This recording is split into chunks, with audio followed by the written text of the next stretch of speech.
আসসালামু আলাইকুম, সবাই কেমন আছেন? আশা করি ভালো আছেন। আমি ফাতেমা, আজকে নতুন আরেকটি ব্লগ। সকালবেলা একটু ছাদে গেলাম, কারণ আম্মু বলছিল ছাদে যাওয়ার জন্য। আম্মুর সাথে আম্মু নাকি দুন্দুল পারবে গাছ থেকে, তার জন্যই আর কি যাওয়া। জান্নাতকে সাথে নিয়ে নিছি, আয়াতকে ওকে নাস্তা করা দেওয়ার পরে তো ও একটু ঘুমায়, তো ও ঘুমাইতেছিল, জান্নাতকে নিয়ে গেলাম। তো এখান থেকে কিছু দুন্দুল পারতেছিলাম। এখন তো দুন্দুল গাছ সেরকম নাই, কেটে ফেলা হয়েছে, দুইটা গাছ কেটে ফেলা হয়েছে আর একটা গাছই আছে এখানে। তো এই গাছে আর কি টুকিটাকে দুন্দুল ধরে, তো অনেক দিন পরে আজকে আবার দুন্দুল পারতেছি। আম্মু আবার আমাকে দেখাই দিয়েছিল কোনটা কোনটা পারার জন্য। আমি আর কি আম্মুর কথা মতে পারতেছিলাম। জান্নাতকে সাথে নিয়ে আসলে ও তো গাছ থেকে ফুল ছিঁড়বে, এই ফুলগুলো দিয়ে ও খেলবে। ওকে ছাদে নিয়ে আসতে ভয় লাগে, যে এদিকে ওদিকে দৌড়াদৌড়ি করে, ছাদে তো রেলিং নাই, তার জন্যই ভয় লাগে, অনেক চোখে চোখে রাখতে হয়। কিন্তু ছাদে আসলে বাচ্চারা একটু ঠিকঠাক মতো খেলতে পারে, কারণ রাস্তার যে অবস্থা ঠিক মতো হাঁটতেই পারে না, কি বলবো, ও এখানে ওখানে উঁচা নিচে তো পড়ে যায়।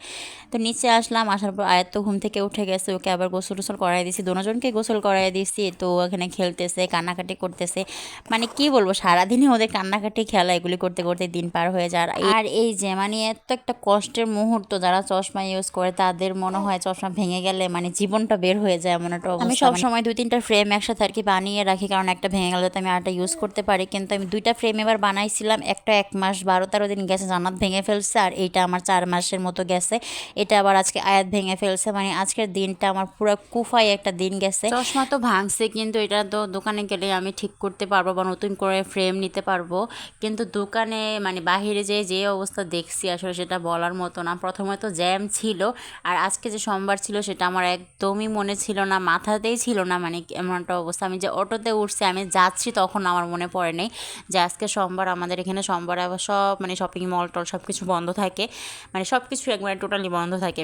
তো আমার যে কি অবস্থা, বিধ্বস্ত একটা অবস্থা। আমি জাস্ট বোরকাটা পরে কোনো মতো ওনাটা নিয়ে বের হয়ে গেছি চশমা আনার জন্য। তো ভাবছিলাম চশমাটা নিয়ে তাড়াতাড়ি বাসায় চলে যাব, যেহেতু বাবুদেরকে বাসায় রেখে আসছি। তো ভাবলাম এক আর কাজ হলো আরেক, কি কাজ হলো না হলো সবই বলবো ভিডিওতে। তো যাচ্ছিলাম, আর এটিএম থেকে কিছু টাকা তুলে নেবো, যেহেতু চশমা নিতে হবে, আর বাবুদের হাবিজাবি অনেক কিছুই লাগবে। তো ভাবলাম যে একেবারে নিয়ে যাব। তো বাচ্চাদের সব কিছু কেনাকাটা হয়েছে, ওদের ডাইপার, বিস্কিট টিস্কিট, ফল টল সব কিছুই কিনছি। বাট আমার যেটার জন্য মেন আসা সেটাই আমি নিতে পারি নাই, চশমাটাই নিতে পারি নাই।